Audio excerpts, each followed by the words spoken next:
जय हिंद। जैसे कि आप देख रहे होंगे, ये 4 अगस्त की द हिंदू की न्यूज़ है। इसमें कहा जा रहा है द सेव दी चिल्ड्रन जो एक एनजीओ है, उसका जो एक लाइसेंस है उसको कहीं ना कहीं कैंसिल कर दिया गया है एमएचए द्वारा। एमएचए से मेरा तात्पर्य है मिनिस्ट्री ऑफ होम अफेयर्स के द्वारा। अब ऐसा क्यों है? देखिए, ज़्यादातर क्या होता है कि एनजीओ को काफ़ी फंडिंग होती है फॉरेन की तरफ से, और ये फंडिंग का कहीं ना कहीं जो इस्तेमाल होता है वो मिलिटेंट को बढ़ाने के लिए होता है, यानी कि जो आतंकवाद होता है उसको फैलाने के लिए होता है, जिससे कि देश की जो आंतरिक जो शांति है उसको कहीं ना कहीं आहत किया जाए। आइए देखते हैं एफसीआरए के बारे में कुछ डेटा। जो एफसीआरए है, ये एक जो हमारा फॉरेन डोनेशन होता है उसको रेगुलेशन का काम करता है एफसीआरए। ये बात आपने याद रखनी है।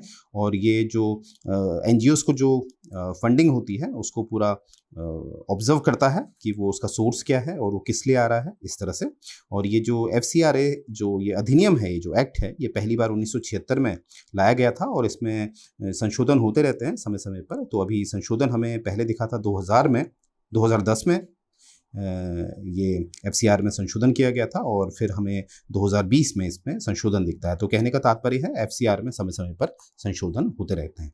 अब हम यहाँ बात करेंगे स्लाइड में, जो आपकी सेक्शन 5 है, जो धारा 5 है इस एफसीआरए की, जो एफसीआरए अधिनियम 2010 का है। इसमें ये जो हमारी केंद्र सरकार है उसको कहीं ना कहीं एक शक्ति प्रदान करता है, ठीक है, जिसमें कहीं ना कहीं वो क्या कर सकता है कि जो फंडिंग आ रही है, ठीक है, जैसे एनजीओ को कोई फंडिंग रिसीव हो रही है किसी फॉरेन देश से, तो उस फंडिंग को वो एक्सेस कर सकता है, पूरी जांच पड़ताल कर सकता है, पूरा अधिकार है। तो ये अधिकार कौन देता है? सेक्शन 5 ऑफ एफसीआरए किसको देता है? यूनियन गवर्नमेंट को। और एफसीआरए जो है ये इसको इम्प्लीमेंट कौन करता है? ये करती है मिनिस्ट्री ऑफ होम अफेयर। ये बात आपने याद रखनी है।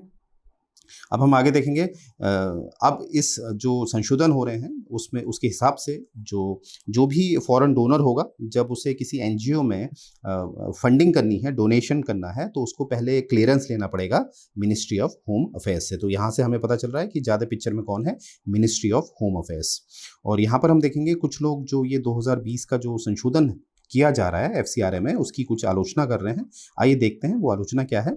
कि इसमें एक प्रावधान दिया गया है, जो ये संशोधन किया जा रहा है 2020 में जो संशोधन किया गया था, उसमें ये कहा गया था कि जो भी एनजीओ जो संगठन है, जो संस्थान है, जो एनजीओ चलाता है या नया एनजीओ स्थापित करता है, उसको एक अकाउंट अपना एसबीआई की मेन ब्रांच में खोलना पड़ेगा। और ये ब्रांच कहाँ होनी चाहिए? ज़्यादातर कैपिटल सिटीज़ में होनी चाहिए, ठीक है, जो कैपिटल सिटीज़ होती हैं, जैसे हर राज्य की अपनी कैपिटल होती है, जैसे उत्तर प्रदेश का लखनऊ है, इस तरह से। तो वहाँ पर खोलना है। तो यहाँ पर ये कहा जा रहा है कि इससे क्या समस्या आएगी? इस नियम से समस्या ये आएगी, जो हमारे जो ग्रामीण क्षेत्र के जो कुछ लोग हैं जो एक एनजीओ खोलना चाहते हैं, तो उनके लिए बड़ा मुश्किल हो पाएगा, बहुत जटिलता आ जाएगी कि उनको किसी राजधानी में जाकर जो एसबीआई की मेन ब्रांच है वहाँ पर अपना अकाउंट खुलाना पड़ेगा। तो ये कुछ समस्या बन सकती है जो एनजीओ ग्रामीण क्षेत्र में खोला जाएगा। अब देखिए, क्वेश्चन है कि जो इतना संशोधन किया गया था 2020 में, जिसमें जटिलताएं और बढ़ाई हैं, यानी कि जैसे कोई भी फॉरेनर जो है, जो जो डोनेशन करता है, उसको कहीं ना कहीं अब क्लियरेंस चाहिए मिनिस्ट्री ऑफ होम अफेयर्स से। ऐसा क्यों किया जा रहा है? क्योंकि देखिए, इसलिए किया जा रहा है कि जैसे हम आईबी की बात करें, आईबी हमारा एक इंटेलिजेंस ब्यूरो है, यानी कि एक खुफिया विभाग है, जिसने बताया है कि काफ़ी एक फॉरेन फंड आ रहा है भारत में, और भारत की जो जो राष्ट्रीय जो शांति है उसको कहीं ना कहीं आहत करने के लिए आ रहा है, और जो भारत की जो आंतरिक सुरक्षा है उसको भी कहीं ना कहीं आहत करने के लिए फंड भेजा जा रहा है। और कहीं ना कहीं यहाँ पर आप देखेंगे कि ये जो फंड आता है भारत में, उसमें जो हमारे नक्सल होते हैं, नक्सल एक तरह का मिलिटेंट ग्रुप होता है, जिसको कहीं ना कहीं ट्रेनिंग दी जाती है। अब नक्सलकों का ट्रेनिंग दी जाएगी और उनको कहीं कैंप में रखा जाएगा, तो उसका खर्चा होगा। तो ये खर्चा इसी के माध्यम से पूरा होता है, ठीक है, इसी फंडिंग के द्वारा। तो ये आईबी के द्वारा ये रिपोर्ट दी गई थी।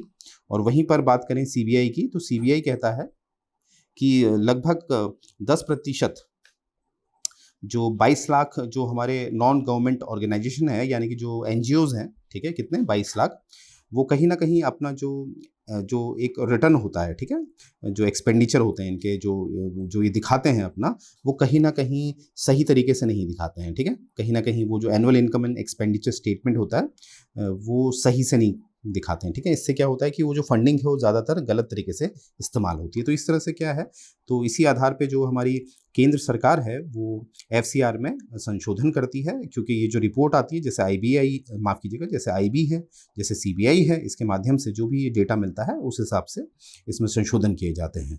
तो अभी हम वर्तमान में देखते हैं जटिलता काफ़ी बढ़ गई है, जो कि अच्छी बात है। यानी कि अगर कोई फॉरेन व्यक्ति भारत में पैसा एनजीओज़ में इन्वेस्ट करना चाहता है तो उसका पूरा अब अकाउंटेबिलिटी देखी जा रही है, ठीक है। तो ये बहुत अच्छी बात है। तो यहीं से मैं ये सेशन एंड करने जा रहा हूँ। जय हिंद।